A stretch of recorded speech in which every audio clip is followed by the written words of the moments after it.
திரிஷா திரிஷா திரிஷா திரிஷான்னு கத்துனா அவங்க என்ன வந்து காவேரி நடுவர் மன்றத்தினுடைய ஆணையத்தினுடைய தலைவரா இல்லை உச்சநீதிமன்ற நீதிபதியா என்னன்னு புரியல எனக்கு. அந்த வேலை அதே திரிஷா திரிஷான்னு கத்துறீங்க. நீங்க என்ன வேணும் உங்களுக்கு அவங்களால? நீங்கள் திரிஷாவை சொல்லணும்னா இப்போ காவேரியை சொல்லி அசிங்கப்படுத்துறீங்கன்னு அர்த்தம். தப்பு இல்லைங்களாங்க? இதே வேலையாக போச்சுங்க, பழப்பாக போச்சுங்க உங்களுக்கு. யாரையாவது ஒருத்தர் எடுத்து பேசுறது நடிகைன்னா உனக்கு என்ன எவ்வளோ கேவலமாக தெரியுது எனக்கு ஒன்றும் புரியல. சினிமாவிலேருந்து வந்தவங்க தான் எல்லாரும். ஸோ அதுக்குரிய நீ உடனே ஸ்டாப் பண்ணணும். ஏன்னா நீயும் சினிமாவிலேருந்து வந்த. ஒட்டிட்டாங்கோ, வெட்டிட்டாங்கோ, கட்டிட்டாங்கோ, நான் பேசுனது வேறங்க, நான் சொன்னது வேறங்க. இதெல்லாம் தண்ணி வந்து அங்கே வரும் இங்கே வராதுன்னா பேசின வார்த்தையோடு நீ நிறுத்தினா தெரிஞ்சு கூட இருக்காது. அடுத்தது நீ என்ன பண்ண தப்புன்னா, வேளாண் பட்ஜெட்டை பொறுத்த வரைக்கும் அதுலேயுமே ஒன்றுமே இல்லை அப்படிங்கிற விமர்சனம் தான் வருது. திமுக அரசு கொண்டு வந்த திட்டங்களை அப்படியே வந்து மாடிஃபை பண்ணி கொடுத்துருக்குறாங்க தாவே. உங்களுது திட்டம், உங்களுது செயல்பாடு எல்லாம் நீங்கள் போட்ட பிக்சர் எல்லாமே செயல்படுத்திருந்து நாங்கள் ரைட்டு அதை பாராட்டணுமா இல்லையா நீங்கள்? அப்புறம் அதில் ஒன்றுமே இல்லைன்னு நீங்களே போட்டதை நீங்களே ஒன்றும் இல்லாமன்னு சொன்னால் 2500 எப்போ கொடுப்பீங்க, 2500 எப்போ கொடுப்பீங்க, சிலிண்டர் எப்போ கொடுப்பீங்க, 6 சிலிண்டர் கொடுக்குறேன்னு சொன்னீங்களே. தளபதி விஜய் அவர்கள் ஜோசப் விஜய்கிட்ட அது அப்படிலாம் நடக்காது. அது எப்படியாவது செயல்படுத்தணும்னு உட்காந்து தான் முதல்வர் அதை நடைமுறைப்படுத்திட்டு இருக்காரு. ஒரு காலத்தில் பேசலைன்றாங்க. ஓடு ஓடு ஓடு ஓடு ஓடுன்னு தஞ்சாவூர் வரைக்கும் ஓடியாச்சு. இன்நியூஸ் நேயர்களுக்கு வணக்கம். இன்றைக்கு நேர்காணலில் நம்ம கூட இணைஞ்சிருக்காங்க தாவேகா முதன்மை செய்தி தொடர்பாளர் திரு புகழேந்தி அவர்கள். வணக்கம் சார். வணக்கம். தமிழுக்கு வணக்கம். தமிழுக்கு வணக்கம். முதல்ல வாழ்த்துக்கள். நீங்கள் வந்து தாவேகால இணைஞ்சதுக்கு அப்புறம் இப்போ வந்து முதன்மை செய்தி தொடர்பாளராக உங்களுக்கு வந்து பொறுப்பு வழங்கப்பட்டிருக்கு. அந்த பொறுப்பில் வந்து நீங்கள் வந்து செவ்வனே செஞ்சு இன்னும் நிறைய உயரங்களை அடையணும்னு வாழ்த்துறோம். ஸோ ஃபஸ்ட்டு அப்படிங்கும்போது தாவேகா அரசினுடைய பட்ஜெட் அப்படிங்கிறது தான் இப்போதைக்கு பேசு பொருள். அப்போ பட்ஜெட்டுங்கும் போது இந்த அரசினுடைய தாவேகா தலைமையிலான கூட்டணி அரசு அதோடைய முதல் பட்ஜெட். அப்படி பார்க்கும்போது எதிர்க்கட்சிகள் எல்லாருமே வந்து வரிஞ்சு கட்டிட்டு வந்து 0 மார்க்கு, அப்புறம் வந்து வேஸ்ட்டு அப்படின்னெல்லாம் எம்கே ஸ்டாலின் அவர்கள் சொல்கிறாங்க. முதல்ல இந்த பட்ஜெட்டு எப்படி இருக்குன்னு உங்களோட பார்வை? நீங்கள் வாழ்த்தியதற்கு நன்றி. இந்த ஒரு நல்ல ஒரு பொறுப்பினை வழங்கிய மாண்புமிகு தமிழக முதல்வர், இளைஞர்களின் எழுச்சி நாயகன், மக்களால் போற்றும் தளபதி அவர்களுக்கு எனது நன்றி கலந்த வணக்கத்தையும் தெரிவித்துக் கொள்கிறேன். பார்க்கின்ற நேயர்களுக்கு நெஞ்சார்ந்த நன்றி. உங்கள் பட்ஜெட்டை பற்றி பேசுனீங்க. அதில் ஒரு பெரிய காமெடி இருக்குது. நீங்கள் கவனிச்சிங்களோ இல்லையே தெரியாது. அந்த திருப்பி ரிலே பண்ணி பார்த்துக்கோங்க அதை. ஏன்னா இவனுக்கு ரீல்ஸுன்றானுங்கள, இவனுக்கு ரீல்ஸையும் கொஞ்சம் நீங்கள் பாருங்கள், தமாஷாக இருக்கும். என்னென்னா நேற்று சட்டமன்றத்தில் இந்த பட்ஜெட்டில் என்னங்க இருக்குது, ஒன்றுமே இல்லை, இந்த பட்ஜெட் நல்லா இல்லை. சரி ரைட். எதிர்கட்சிகள் இப்படி குற்றம் சாட்டுறது ஒரு ஜனநாயகம் தானே. இப்படி ஏதாவது சொல்லுவாங்க. சொல்லிவிட்டு என்ன பண்ணிட்டாரு, மறுபடியும் அடுத்த பதில், நாங்கள் தயார் பண்ண பட்ஜெட்டை அப்படியே காப்பி அடிச்சு விட்டுருக்காங்கன்றாரு. அப்போ பட்ஜெட்டு நல்லா இல்லை. பட்ஜெட்டு யாரோட பட்ஜெட்டு? இது அறிக்கையாக கொடுக்குறாரு யார்? முன்னாள் முதலமைச்சர் ஸ்டாலின். நாங்கள் தயாரித்த பட்ஜெட் தான் அப்படின்னு. அப்புறம் பின்னாடியே இந்த பட்ஜெட் சரியில்லை. என்னங்க இப்படி குழம்பி போயிருக்காங்க. நிலை தடுமாற்றம், குழப்பம், இன்னும் அந்த தோல்வியை தாங்க முடியாத ஒரு அந்த எதிர்ப்புகள், இதுதான் அவங்கள்ட்ட பார்க்க முடியுது. என்ன பேசுகிறோம் அப்படிங்கிறது தெரியாமலே பேசுகிறாங்க. ஒரு 3 மாதம் ஒரு பட்ஜெட்டு சமரிக்கப்படுது. அந்த பட்ஜெட்டில் வந்து உங்களுக்கு வந்து முதல்ல நம்ம என்னென்ன செய்ய போகிறோம், எவ்வளோ ஒதுக்க போகிறோங்கிறது தான் பட்ஜெட்டு. எலெக்ஷன் மேனிஃபெஸ்டோவை இதில் கொண்டு வந்து 3 மாதத்தில் நீங்கள் இணைச்சி நீங்கள் தேர்தல் அறிக்கையில் சொன்னதை இந்த பட்ஜெட்டில் கொண்டு வாங்க அப்படின்னு கேட்குறது ஒரு நியாயமில்லாத சிக்கல். 2500 எப்போ கொடுப்பீங்க, 2500 எப்போ கொடுப்பீங்க, சிலிண்டர் எப்போ கொடுப்பீங்க, 6 சிலிண்டர் கொடுக்குறேன்னு சொன்னீங்களே. நான் முதல்ல தமிழுக்கு சொன்னேன்னா இல்லையா தெரியாது. எலெக்ஷன் மேனிஃபெஸ்டோவை கையில் எடுத்திருந்தா பழனிசாமி 6 சிலிண்டர் கொடுக்குறேன்னு தான் சொன்னார். பழனிசாமி 10,000 ரூபா கொடுக்குறேன்னு சொன்னார். ஒரு 1000 ரூபா எப்படி கொடுக்க முடியும்னு கேட்ட பழனிசாமி 10,000 ரூபா கொடுக்குறேன்னாரு. திமுகவும் 8,000 ரூபா கொடுக்குறேன், 3,000 ரூபா கொடுத்துட்ருக்கேன் பாருங்கள். அது அப்போ அவங்களுக்கெல்லாம் ஓட்டு போட்டு ஜெயிக்க வச்சுருக்கணும். தேர்தல் அறிக்கையை கையில் வச்சுக்கிட்டுலாம் விஜய்க்கு ஓட்டு போடலிங்க. நான் அதனால் அவர் செய்ய வேணான்லாம் சொல்லலை. அவர் சொன்னதை செய்வார், அது நடக்கும். நிறைய டைம் இருக்குது. 3 மாதம் தான் ஆகிருக்கு. அதுக்கு தான் வந்து ஒரு டைம் டேபிள் கொடுங்க, ஒரு டைம் ஃப்ரேம் கொடுங்க. எப்போ செய்வீங்க, எவ்வளோ நேரம் வேணும்னு டைம் டேபிள் மாதிரி கொடுங்க.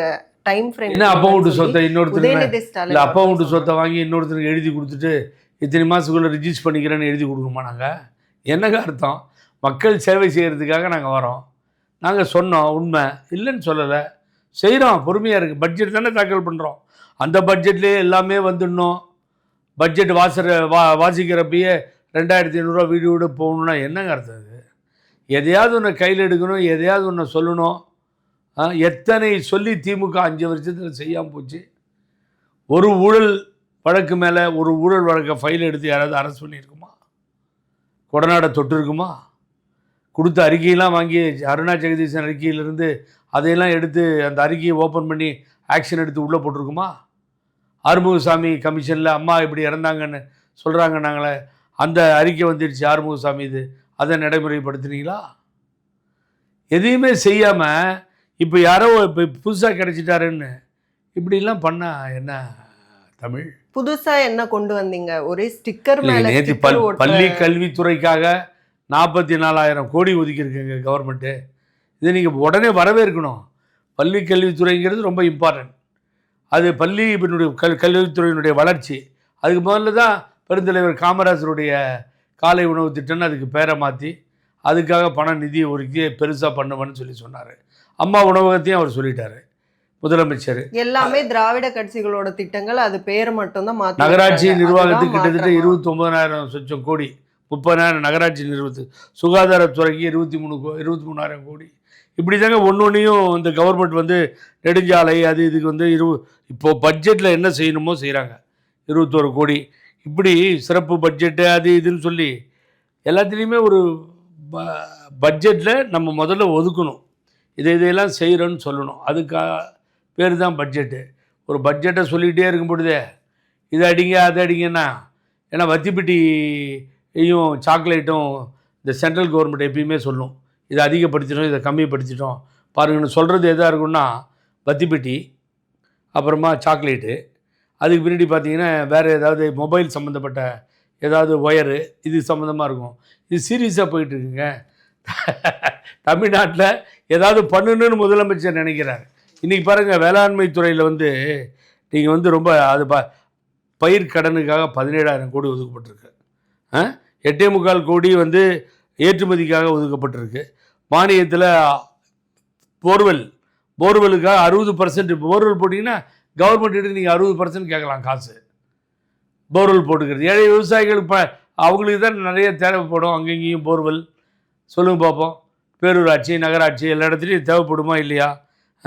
அப்புறம் நீங்களே செடியை வளர்த்துக்கோங்கன்னு சொல்லி பெண்களுக்கு ஒரு சலுகையை கொடுத்து அதுக்கு ஒரு அமௌண்ட்டை ஒதுக்குறாங்க. இதில் தாங்க நீங்கள் இப்போ பேசணுமே தவிர 6 சிலிண்டர்னா அது என்ன ஒன்றும் புரியல. வேளாண் பட்ஜெட்டை பொறுத்த வரைக்கும் அதுலேயுமே ஒன்றுமே இல்லை அப்படிங்கிற விமர்சனம் தான் வருது. திமுக அரசு கொண்டு வந்த திட்டங்களை அப்படியே வந்து மாடிஃபை பண்ணி கொடுத்துருக்குறாங்க தாவேகான்னு இபிஎஸ். அப்போ நானாக இருந்தால் அந்த சட்டமன்றத்தில் அது போகிறதுக்கு ஆப்பர்ச்சுனிட்டி இல்லாமல் போயிடுச்சு. நானாக இருந்தால் அந்த அமைச்சராக இருந்தால் முதலமைச்சர் ஒப்புதலோட உங்களது திட்டங்களை நாங்கள் செயல்படுத்தியிருக்கிறோம் என்பதை நீங்கள் சொல்லும் பொழுது பெருமையாக இருக்கிறது. ஆகவே நீங்களும் பெருமைப்பட வேண்டும், பாராட்ட வேண்டும். அதை விட்டு குறை சொல்லக்கூடாதுன்னு சொல்லியிருக்கணும்.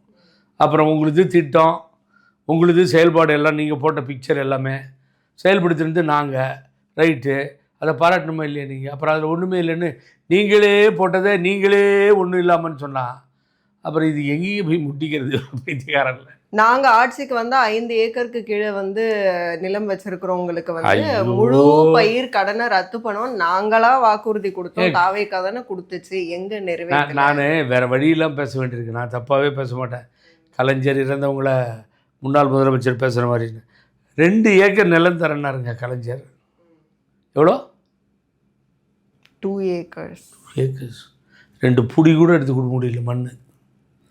இதெல்லாம் இப்படி சொல்லிக்கிட்டு அடிக்கிட்டே போகலாம். எத்தனையோ சொல்கிறாங்க, காற்றுல போயிடுது. ஆனால் நீங்கள் தளபதி விஜய் அவர்கள் ஜோசப் விஜய்கிட்ட அது அப்படிலாம் நடக்காது. அது எப்படியாவது செயல்படுத்தணும்னு உட்காந்து தான் முதல்வர் அதை நடைமுறைப்படுத்திகிட்டு இருக்கார். ஒரு காலத்தில் பேசலைன்றாங்க இவன். ஓடு ஓடு ஓடு ஓடு ஓடுன்னு இப்போ தஞ்சாவூர் வரைக்கும் ஓடியாச்சு. ஒன்று ஓடிக்கிட்டு தானே இருக்குது, பார்க்குறோம் நம்ம. அதுவுமே வந்து நீங்க வந்து அதாவது உதயநிதி ஸ்டாலின் அவர்கள் வந்து அப்படி பேசினாங்க அப்படின்ட்டு நீங்க வந்து அரசியல் காழ்ப்புணர்ச்சியில தான் வந்து தாவேகா அரசு வந்து அவரை வந்து அரெஸ்ட் பண்ற மாதிரி அப்படியே அலைக்கழிச்சிருக்கிறாங்க அப்படிங்கிற விமர்சனம். அதனால எலிவேட் ஆனது வந்து தாவேகா கிடையாது, உதயநிதி ஸ்டாலின் அவர்கள். இன்டர்நேஷனல் லெவல் வரைக்கும் பேச வச்சுட்டீங்க இவரை. என்னன்னு மாபெரும் சபை தண்ணில் நடந்தால் உனக்கு மாலைகள் விழ வேண்டும், மாற்றுக்குறையாத தலைவன் என்று போற்றி புகழ வேண்டுன்ற மாதிரி அப்படியே தான் நடந்துச்சா? போலீஸ் வேனில் உட்கார வச்சு இங்கேருந்து 400 கிலோமீட்டர் கூப்பிட்டு போனது உலகம் பூரா பேச தான் செய்யும். ஏன் செஞ்சாங்க ஒன்று அப்படி சொல்லுங்க பார்ப்போம். நியாயமான பேச்சா? இப்போ நீங்கள் என்ன தமிழ் நீங்கள் கேட்டுட்ருக்கீங்க, நீங்கள் வந்து ஒரு வயசில் சின்னவங்க, பெண்மணி, போய் மீட்டிங்கில் உட்காந்தோடனே அந்த மீட்டிங் ஆரம்பிக்கும் போது அவர் பேச ஆரம்பிக்கிறார், எதிர்கட்சி தமிழ் தமிழ் தமிழ்னு கத்துனா. நான் தமிழ்னா வாழ்க, தமிழ் வாழ்க, அது வேறு விஷயம். திரிச்சான்னு கத்துனா. ஏன்னா அவங்க என்ன வந்து காவேரி நடுவர் மன்றத்தினுடைய ஆணையத்தினுடைய தலைவரா இல்லை உச்சநீதிமன்ற நீதிபதியா? என்னன்னு புரியல எனக்கு. திமுக மேடையில் உங்களுக்கு என்னடா வேலை? அந்த வேலை அதையும் திரிச்சான்னு கத்துறீங்க நீங்கள். என்ன வேணும் உங்களுக்கு அவங்களால? நீயும் சினி ஃபீல்ட்லேருந்து வர கதாநாயகனாக நடித்து வெற்றின்ற மாபெரும் தலைவனை விஜயை உன்னோட கம்பேர் பண்ண முடியாது. அவர் முதலமைச்சர் ஆகிட்டார், யாரோடையும் கம்பேர் பண்ண. தலைவர் எம்ஜிஆர் வழியில் அந்த படத்தில் பாருங்கள், நான் ஆணையிட்டால் அது நடந்து விட்டால் பாட்டு வரும், சூப்பராக வரும். அது அவரை கம்பேர் பண்ண முடியாது. சரி, நீங்கள் சினிமாவில் நடித்து வந்தீங்க. நான் கூட அந்த வடிவேலு அப்பாவை நடித்த படத்தை கூட பார்த்தேங்க, உதயநிதி. இது நடந்தா இல்லையா? பார்த்தேன். அப்போ அந்த அம்மா வந்து சினிமாவில் ஹீரோயினாக வந்தவங்க. பொன்னியின் செல்வன் படத்தில் அது குந்தை கேரக்டர் ரொம்ப அருமையாக இருக்கும். அந்த கேரக்டர் அதை பார்த்தீங்கன்னா அந்த சரித்திரமான ஒரு மூவியில் நடிக்கிறாங்க. நான் ஒன்றும் நடிக்கிறாங்க நல்லான்னு சொல்கிறோம், அதுக்காக நான் ஒன்றும் அவங்களுக்கு ரசிகர் மன்றம் ஆரம்பிக்க போகல. நான் ஓப்பனாக சொல்கிறேன், நான் நடிக்கிறாங்க.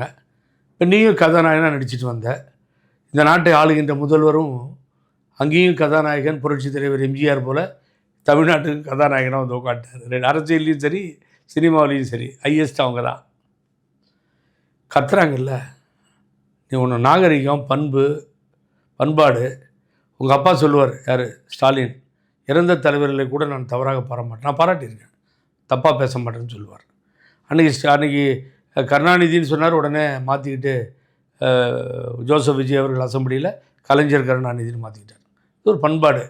அப்போ அவ்வளோ பேர் கத்துறான் இல்லை, நீங்கள் ஏன்டா அந்த அவங்க பேரை சொல்லி திரிச்சான்னு கத்துறீங்க? அவங்களுக்கு இந்த காவேரி விஷயத்துக்கு என்னடா சம்பந்தம்? காவேரி நீண்ட நெடிய வரலாறு, மகாராஜா காலத்திலேருந்து நடக்குது. ஸ்ரீதத்தோடையார் மைசூர் காலத்துலேருந்து இந்த தகராறு இருந்துகிட்ருக்கு. அம்மா வந்து கெசட்டில் வந்து அதை அவங்க சொல்ல மாட்டாங்க, அது பரவாயில்ல விடுங்க. ஆனால் இதையெல்லாம் வந்து சொல்லி அவங்கள அடக்கணுமா? இல்லை திரிச்சான்னு கத்தினோடனே அதை நீ கையில் எடுத்துக்கிட்டு அதுக்கு முன்னாடி ரொம்ப அசிங்கமான வார்த்தை உங்கள்கிட்ட நான் பயன்படுத்த முடியாது. தண்ணி இங்கே வரும் அங்கே வரும்னு சொல்லி பேசுகிறதுங்கிறது எவ்வளவு கேவலமான விஷயம். யார் வீட்டில் இருக்க லேடியையும் அப்படி சொன்னால் அவங்க வீட்டில் ஒத்துக்குவாங்களா? ஒரு பக்கத்து வீட்டுக்காரன் எதிர் வீட்டுக்காரன் அந்த மாதிரி பேசிட்டான்னு வச்சுக்கோங்க, வேடிக்கை பார்ப்பாங்களா? யாராக இருந்தாலும் பெண்மணி தாங்க. அது கூட பெரிய விஷயம் இல்லை. அதுக்கப்புறமும் அவர் கொடுத்த அந்த ப்ரெஸ் மீட்டில் வந்து ஒரு முறை இல்லை, இன்னும் 100 முறை நான் சொல்லுவேன், 100 முறை தவறாக ஒன்றும் சொல்லலை. தமிழ்நாடு சுற்றி ஜெயிலில் காட்டுவோம், அவ்வளோதானே, வேற என்ன பெருசு? இன்றைக்கி ஹைகோர்ட் உன்னை காப்பாற்றிடுச்சு, நாளைக்கு ஹைகோர்ட் காப்பாற்றாது. இதே தொழிலாக போச்சிங்க பேசிகிட்டு இருக்கார் பாருங்கண்ணா, I'm sorry I don't know interview இந்த மேட்டர்னு.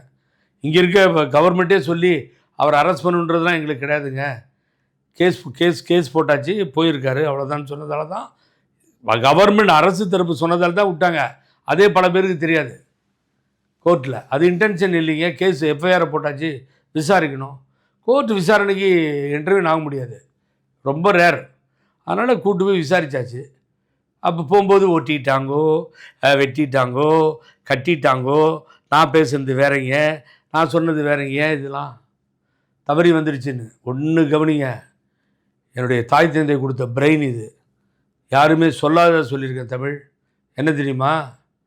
நீ அதோடு நிறுத்தியிருக்கணும். தண்ணி வந்து அங்கே வரும் இங்கே வராதுன்னா பேசின வார்த்தையோடு நீ நிறுத்தினா தெரிஞ்சு கூட இருக்காது. அடுத்தது நீ என்ன பண்ண தப்புன்னா, நான் காவேரியை பற்றி பேசுகிறேன், அப்போ நீ 2 அர்த்தத்தில் பேசியிருக்குங்கிறத நீயே ஒத்துக்கிற. என்ன அர்த்தம் இது? தலைக்காவேரின்றது காவேரி தாயின்னு சொல்கிறோம். ஆடி 18க்கு அந்த நீரை தான் பருகி தலையில் போட்டு குளித்து அதை வந்து அப்படி கொண்டாடுகின்ற தமிழகம். எங்கேயோ தஞ்சை வளநாட்டில் வந்து அந்த தண்ணீர் வந்து காவேரி தென்னகமாம் இந்த திருநாட்டின் மேவியூர் கன்னடத்து குடகுமலை அப்படின்னு ஆரம்பிப்பார் புலமைப்புத்தர். ரொம்ப அட்டகாசமான பாட்டாக இருக்கும் அது. அங்கேருந்து இந்த ஊற்றுகளாக சின்ன சின்ன ஊற்றுகளாக சேர்ந்து அது காவேரியாக மாறி ஜீவநதியாக உருவாகி தலைக்காவேரியாக அது வந்து சேருது. எத்தனை லட்சம் விவசாயிகள் நம்ம பிழைக்கிறோம்.